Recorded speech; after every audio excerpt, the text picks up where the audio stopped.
එකූමත් එක කාලෙක එක්තරා සුන්දර ගම්මානයක හිරු පාය තියෙන උදෑසනක මිනිසුන් ටිකක් කඩයක් ළඟ කතාව වෙනවා. මේ දවස් ටිකේම ගවයන්ට කිරි පොඩ්ඩක්වත් නැහනේ. මේ ගවයන්ට මොනව වෙලාද දන්නේ. මගේ ගවයුන්ගෙත් මේ දවස් ටිකේම කිරි නෑ. අර කතාවට කියනවා වගේ අපේ ගමටත් ගොපුළු යකාවත් ඇවිල්ලාද දන්නේ. මේ කතාව කඩේ ළඟින් යන පොඩ්ඩටයි ඇහෙනවා. මොකාටද අයියේ ගොපළු යකා කියමි? ගොපළු යකා කියන්නේ නංගී ගවයන් ආරක්ෂා කරන යකෙක්ට. රැයට ගවයන් සිටින ගොවිපළවල් වලට ඇවිල්ලා ඒ යකා ගවයන්ගෙන් කිරි ගන්නවලු. එයාලගේ මායා කෝට්ටකුත් තියනවලු. ඒකට කියන්නේ රන් කිවිට කියලා. මටත් ආසයි යකව බලන. අපි යමුද? අපෝ බෑ. ඌ අපිට කරදරයක් කරයි. නෑ. අපි ඌට පේන්නටිව හැංගිලා බලන් ඉමු. මට නම් ඌව බලන්න යන්නම ඕනි. අපි බලමුකෝ අපේ අම්මගෙන් අහලා. එහෙම කියලා ඒ දෙන්න ගෙදර යනවා. පොඩ්ඩි ගෙදරට ආපු ගමන්ම අම්මා මට ගොපළු යකාව බලන්න යන්න ඕනි. ගොපළු යක්කු ඉන්නේ ගවයන් ඉන්න ගොවිපළවල් වල. අනික උන් එන්නේ රැට. ඔයාලා කොහොමද උන්ව බරන්නේ? අනේ අපි යමුකෝ බලන්නලා. බෑ ගොපළු යකා කියන්නේ යකෙක්. උන් ළමයින්ව කනවා කවුරුත් යන්නේ පව්ව බදන්න. පොඩ්ඩේ තරහින් අයියා ළඟට යනවා.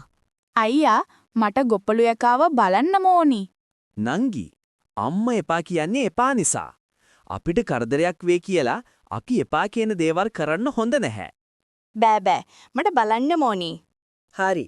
හැබැයි මේ පාර විතරයි හරිද? ආයෙනම් ඔයා මොනවා කීවත් අම්මා එපා කියන දෙයක් කරන්නේ නැහැ හරිද? පොඩ්ඩි සතුටින් හරි කියමින් සිනාසුනා. ටිකෙන් ටික රෑ වෙනවා. පුරසඳ එළියෙන් බැබලෙන නිස්කලංක වනාන්තරයකට මායිම් වූ ගව්පට්ටියක් රාත්‍රිය අඳුරුයි. නමුත් සඳ එළිය නිසා සියල්ල පැහැදිලි. වටේට ගස් පොඩ්ඩි ගෙදරින් හොරෙන් ඇවිල්ලා ගසකට මුවා වෙලා ගවයන් දිහා බලාගෙන කෝ අයියේ ගොපළු යකා තාම නෑනේ. අනේ මන්දා නංගි ඔයාගේ වැඩ නම් තව ටිකක් අපු බලලා ගෙදර යමු. තව ටිකක් වෙලා බලලෙම යහුකෝ. ගොපළු යකා දුමක් මැද්දෙන් එකපාරටම මතුවෙයි. ඔහු ගවයන්ගෙන් කිරි දෙවීමට පටන් ගනී. නංගි අන්න ගොපළු යකා. අනේ ඌව දැක්කහම නම් බය හිතෙනා. අනේ අයියේ අපි ගෙදර යමුකෝ. ඒක තමයි නංගි. මං කලින්ම කීවේ. කෝ සද්ද කරන්නේ නැතුව එන්න. අපි ඉක්මනට ගෙදර යමු. පොඩ්ඩි හොඳටම බය වෙලා ගෙදරට දිව්වේය. ඊළඟ දවසේ උදෑසන පොඩ්ඩා සහ පොඩ්ඩි ගෙදරදී අම්මාසල වාඩි වී සිටිති. දරුවන් දෙදෙනාගේ මුහුණුවල බියක් නොමැති වුවත් පසුතැවිල්ලක් සහ කනස්සල්ලක් ඇත. අම්මා වුන් දෙස සෙනෙහසින් බලයි.